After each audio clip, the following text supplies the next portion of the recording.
Welcome everybody to the Hobday Hicks Q&A. We had one of our community guys, Thor, Johannes Dotter, I think his name is, but Thor, please excuse me for murdering your surname. And he thought it would be great if we did a Q&A all about the upcoming fantasy range and what Hobday Hicks is about, and to just take some time to answer the questions that you've been put to us about the range. So what we're going to do is I'm going to ask the questions and Paul and I will do our best to answer them as succinctly as we can with as much information as we can. Okay. So to kick off, Thor is first, Thor Johannes Dotter, and his first question is to Paul, and he says, were there any challenges with sculpting an extensive range of fantasy miniatures? How is it going from Napoleonic riflemen or crusaders to elves and orcs? Yeah, well, the major issue is you're designing a range where there is no Osprey books, so you've got to try and work out what they're going to look like. So that is a lot of added time, and it's been a lot of toing and froing between myself and Andy. Luckily, we kind of had the bullet points, the beats that we wanted to capture in the range to allow it to progress. So that's been helpful. But it's a lot more. I want to say stressful, but it's not stressful. It's a lot more taxing than doing a range of historical figures where all of the imagery and is already there for you. Does that answer that? It does. I think it does. He's asked us both, how do you go about creating your own fantasy world in an age of Lord of the Rings, Warhammer, and others? If I start with that one, following on from Paul, I think it's been a very interesting process because both of us are really from that kind of background as well, or especially I am. I read a lot of fantasy books growing up, still do. That's really the genre I like the most. And because of all that information that has gone in and books I've read, I thought it would be quite an easy process, but it turned out not to be. It turned out to be very difficult for the very reasons that Paul said. You know, we had, the pair of us both had different ideas of fantasy, I think, but still quite close. But we had to kind of agree on a lot of things.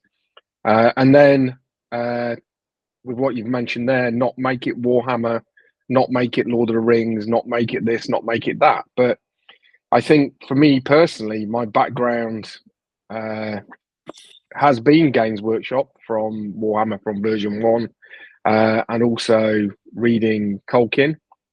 So I'd be lying if I didn't say some of it kind of got thrown into the pot and shaken around, because that's kind of where we are. And I think it influences lots of things out there. Funnily enough, recently reread the Silmarillion, and there's a lot of names in there which found their way into Warhammer, you know, like Tyrion or Angron. And, you know, so I think we kind of all steal a bit from everywhere. Yeah, the main issue is that you're creating something that has to look like it's existed. And for me, fantasy is very science fiction and fantasy. If it doesn't ring true to me, and if it's not believable, then my brain just goes, no, don't like it, and it gets dumped, and I won't engage with it from then on. I mean, a bit like was a massive old world, the original Warhammer Fantasy battle, and when the new Age of Sigmar stuff arrived, it just left me cold, because it just didn't seem to have any.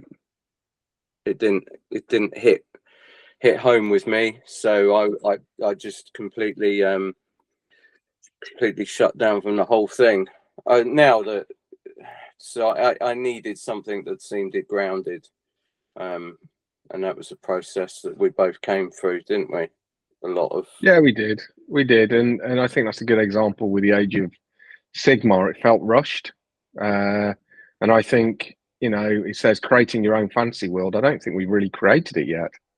Uh, we've got elements of it and we've got ideas, but I think it's a process that is born over time. And as we uh, introduce and dream up or create new characters and new areas, I think that fantasy world will hopefully grow. That's fair. Yep. Okay. Franz Teasel says, what specifically were you going for? Your own aesthetic or something you felt was missing in current ranges that are already available? Definitely our own aesthetic. I think if you chase someone else's aesthetic, I think you're just going to be finding nothing and just look like a cheap copy. Yeah. So it's definitely got to be. That was our primary, wasn't it? For it to be our own. Well, I'd like to create a range, and Yeah. I think if you're creating a range of miniatures, the whole range has to hang together. Yeah. So if we were, filling in gaps for other people or that kind of thing, it kind of would defeat the purpose. This is for me anyway. This is it's one of those projects that I'd always wanted to do since I was a kid. So, we're 40 years on from then. Don't ask me how old I am. Just 40. And 40, yeah. Thank you. Only. Yeah. So I think for me personally, I think it's the project which is the most important part of this process. What we're creating. Yeah. We're not trying to fill in for other people. I'm not consciously thinking, oh, they'll work as this or those figures will work as that. But if people want to use them for that, that's up to them. But for me, there's no conscious decision being made to do that. No. You need to park all of that. Sometimes things will intersect, because I think there is a common sort of a common shared history that people will draw on, and it will intersect at some point. But there's nothing for us to say, oh, we're going to make our version of Bretonians, because it wouldn't fit into what we wanted, would it? And also, No, I agree. we'd just be making, we could just do digital sculpts of bits to add on, couldn't we? To other people's stuff. Yeah. And there's tropes, isn't there, involved when you do fantasy? An elf's an elf's an elf, a dwarf's a dwarf's a dwarf. Yeah. I don't want to reinvent elves or reinvent dwarfs or orcs or that kind of thing. But I also think that they need to be there. So that's really the way we're kind of addressing it. Yeah. Okay, move on. Don Fritz asks, will orc riders be sculpted separately from wolves? I like the idea of horse-mounted orcs and want options. The riders are definitely separate to the wolves. Will they fit on a horse? I don't know.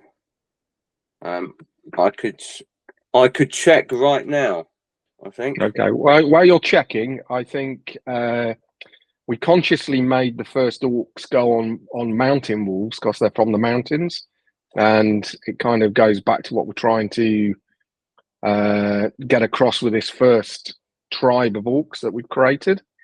In the future, we have talked about. I like the idea of orcs riding horses, but horses that they've not looked after. So that my thought is that they would ride them to death and then just swap them out and get another horse and carry on riding, that kind of thing. So orcs mounted on really badly looked after horses would be a cool thing, I think. And the Right. verdict is, Paul? They would need some filing between the legs, but do you know what? That's the musician. Oh, hang on, there's the camera. Oh, it's not so. You would need a little bit of work, but Oh yeah, that works though, doesn't it? yeah. Oh, okay. Oh, you can tell we didn't consciously no. that. So, oh, that's good. That makes me happy. Okay. That's on one of the War Games Atlantic plastic horses. Which is what the elves are on, aren't they? Which is what the elves are on, and you can buy those from Sarissa. War Games Atlantic. Yeah. So yeah, okay. that could be doable, and has now started my head spinning. So thanks for that. So next is Jamie Gibbons asks, for Paul, how did you go about deciding on equipment aesthetics and looks for the orcs and elves? What were your main influences in the process? Well, there's a lot for the elves. There's in a lot of Renaissance paintings, there's artist depictions of what Romans would look like using sort of armor, Renaissance armor of the time. That was part of the aesthetic I was trying to go for. Something that looked very familiar, but not familiar. And some late Roman. But the good thing is we fed all of that into our AI machine, which was Peter Dennis. Chat GPT, and then he done some amazing concepts, and that's how we got to the aesthetic of the elves. The other thing for the elves was I kind of wanted kind of like that overcoat, like the samurai wear over the top of their armor. So that was one bit that I threw into the mix. I like the Eastern Roman Empire, Byzantium kind of era for the elves, which Paul has mentioned there, but also with a bit of samurai thrown in. That's fair, isn't it? Yeah. And that's basically how it's come to be, isn't it? Yeah. And then, like you say, we were very lucky enough to have Peter Dennis help us, and we gave him all of these ideas and concepts we had, and he drew us a bunch of concept sketches for the elves, didn't he? And the dwarves. Yes. And then parts of them, we then could go, we like this, we like that. That not too keen on that bit. Yeah, that doesn't kind of work. Yeah, and it kind of got us where we needed to get to, didn't it? Exactly. And then I think once you have that initial aesthetic, you've got something to build on, haven't you? You can build out from there. Well, you do. You have your suddenly you start. I mean, I know I said about not having an Osprey book, but then you suddenly have got that Osprey book, and you can then all those illustrations that show you who would have certain type of clothing and who would, you start to headcanon certain rules and who would have such a piece of armor, or why would they be wearing that? Would it be practical? And then you can work from there, basically. Right. And another question from Jamie is, for both, what sort of considerations did you have in mind when deciding on unit sizes, troop types, monsters, or special character types for each faction? Oh, that's more your. That's kind of your thing, isn't it?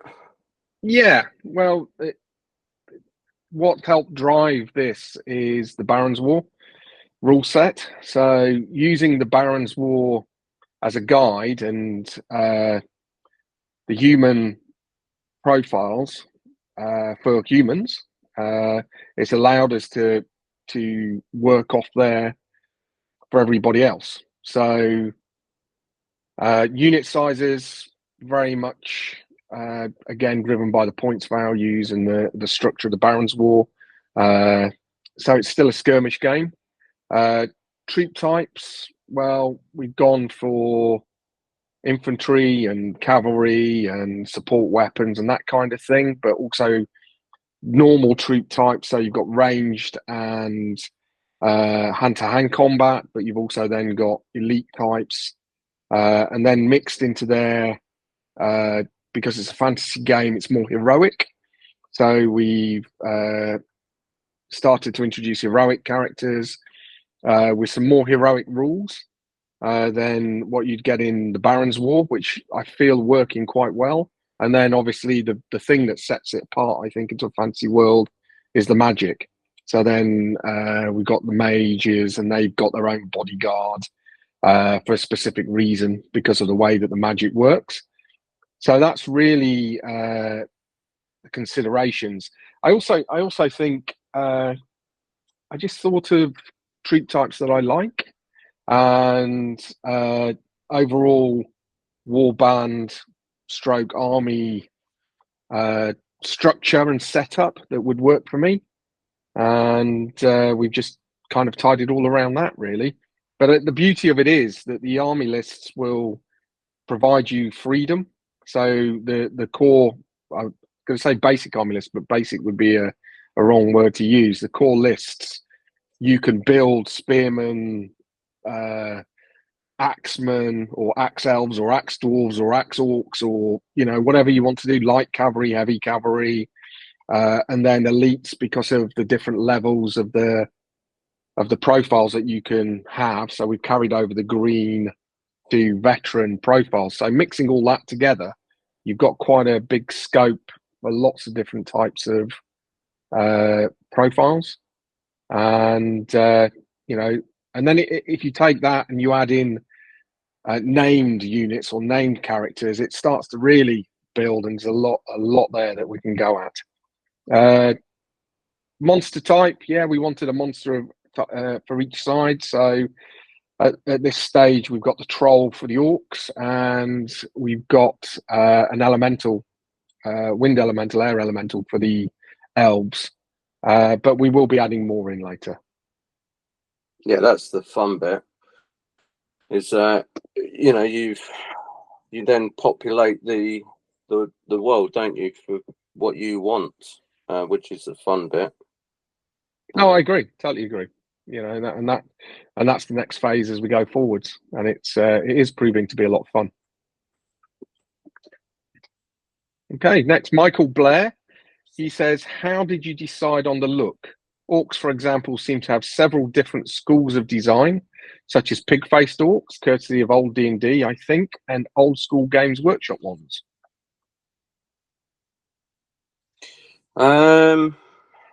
Just wanted something believable,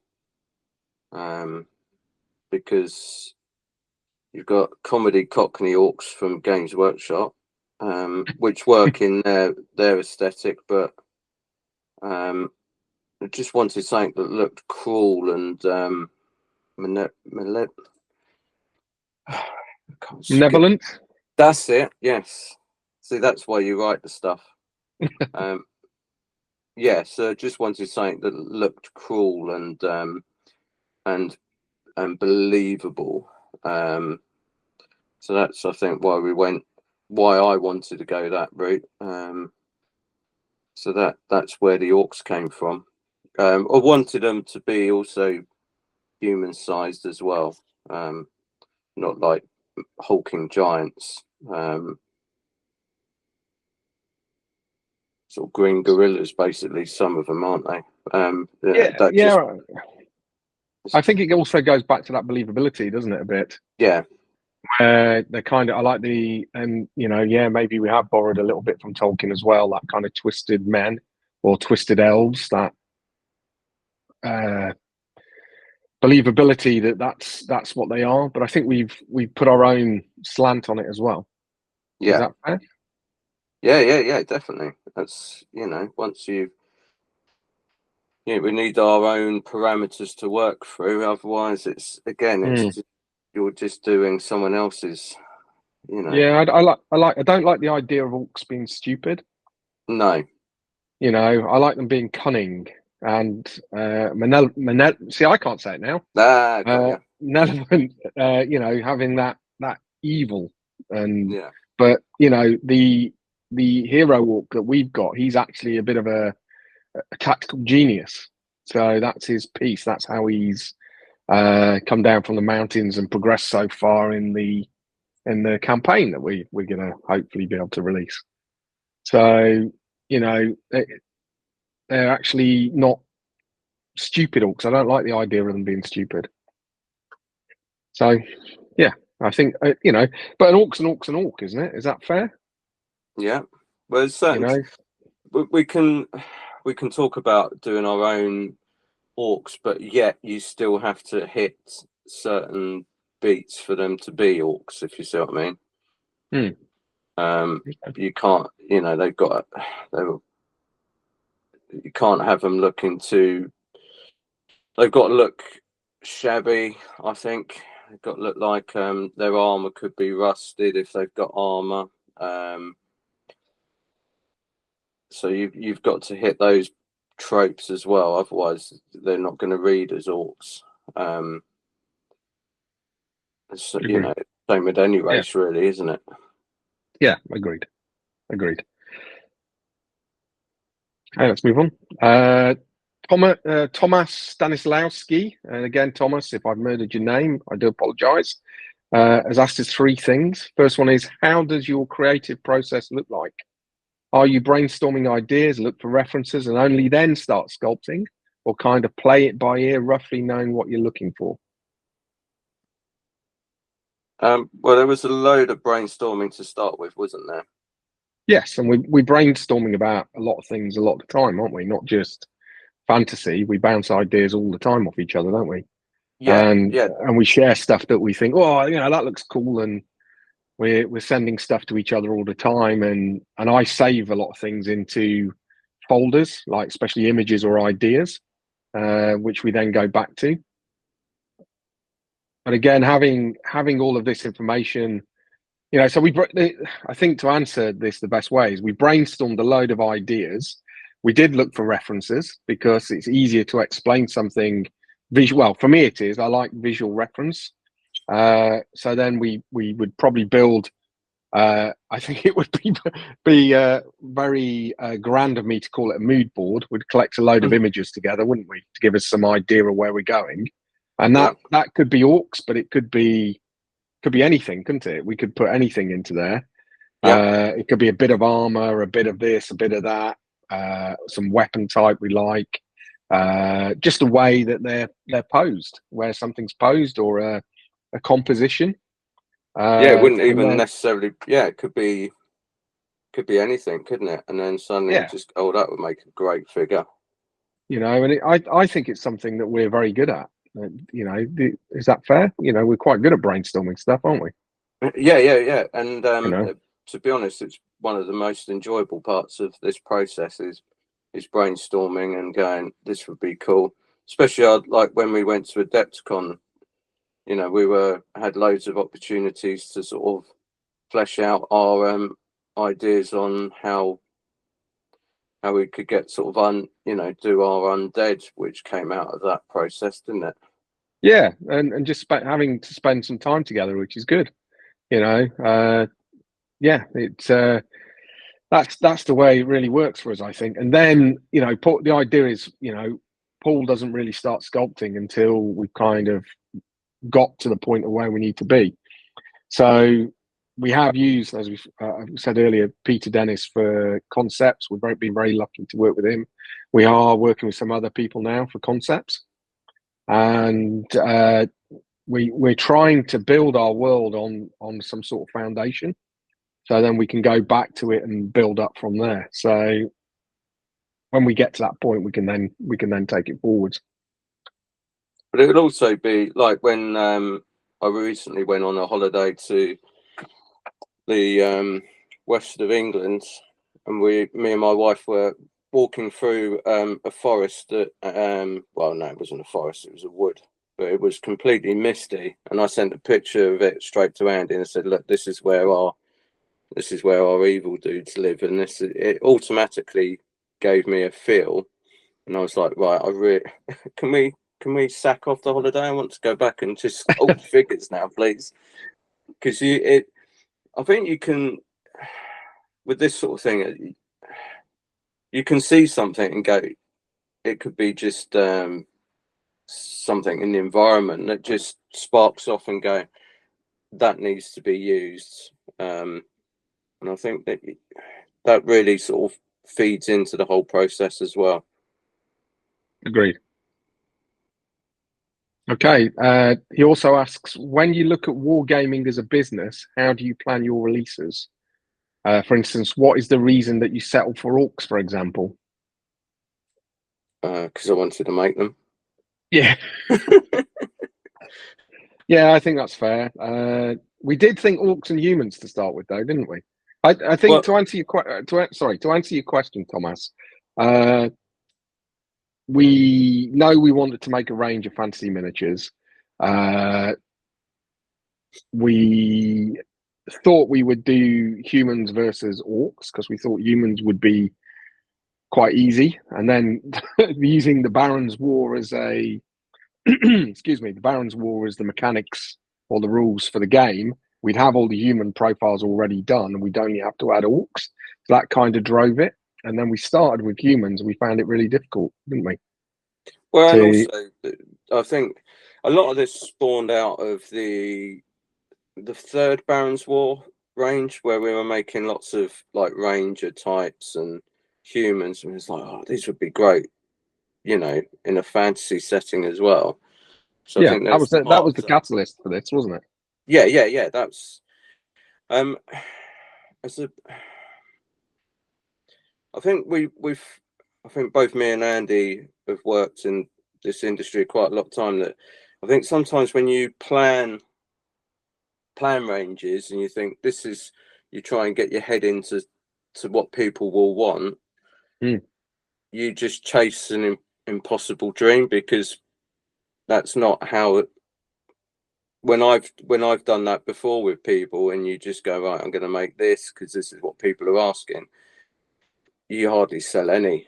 If you make something that you're inspired by, that your in enthusiasm comes through the product. If it's Andy writing the books, if it's me doing the sculpting, people sometimes subconsciously can pick up on it, and it feeds their enthusiasm as well.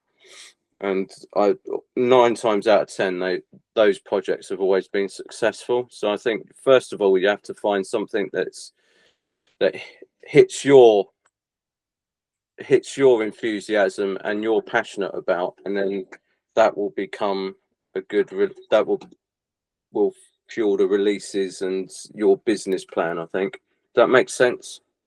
Yeah, I think so. I also think this isn't driven to make money. It needs to No, make money, because I'm mentioning this because we're talking about a business and wargaming is a business.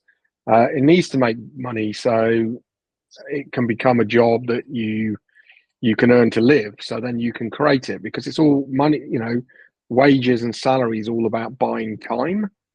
So if we create a range of fantasy miniatures that everybody really loves and a game that everybody loves and they want to play, it would allow us to invest a lot more time in it, because the money that as a business that it creates would facilitate that to happen, and we could do a lot more.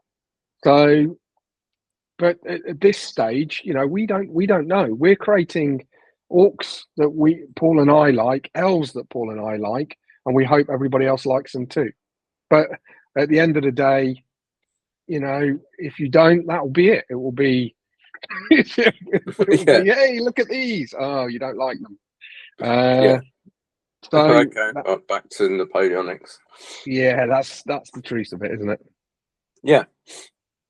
Okay. And then finally, Thomas asks, multi-part models or single-part sculpts? I know there's a lot of creators companies have challenges when deciding which approach to take. What is your philosophy to this particular subject? I don't think I ever really sculpt a figure in mind for it to be multi-part. I think it's just not wired into my brain, to be honest. When anyone's asked me to do separate heads, I always don't think they end up looking Right. Yeah. right in the end. And I think sometimes it's a cheap way of being able to get variety into a range. I think I'd rather a figure that's got expression and variety. Yeah, also I sculpt figures knowing how they're going to fit into a mold, so I'll try and make sure that I have a variety of poses and something I believe is dynamic without having to for the customer to have to glue it together. I agree. I totally agree. I think multi-part models equals complexity of a sculpt, and there's some beautiful stuff out there, and which goes together, and they need pinning and creating, and you end up with some beautiful things. And a lot of the Games Workshop plastic these days, it all sliced together, and it's all very clever. But I've been collecting Games Workshop. Or well, I'd started collecting Games Workshop when I was about 9 or 10, and that's a long time ago. I still buy the odd bits, but it's more out of curiosity these days. And I would never paint any of those kits because my painting skills aren't good enough. And I think, how does that equate to multi-part or single part? I think these multi-part kits that they're creating are beautiful, but it's just beyond me. I want beautiful miniatures to play games with, and if it's a single part sculpt and it's done and it's got the character as Paul says, and we can paint them up and play, that's enough for me.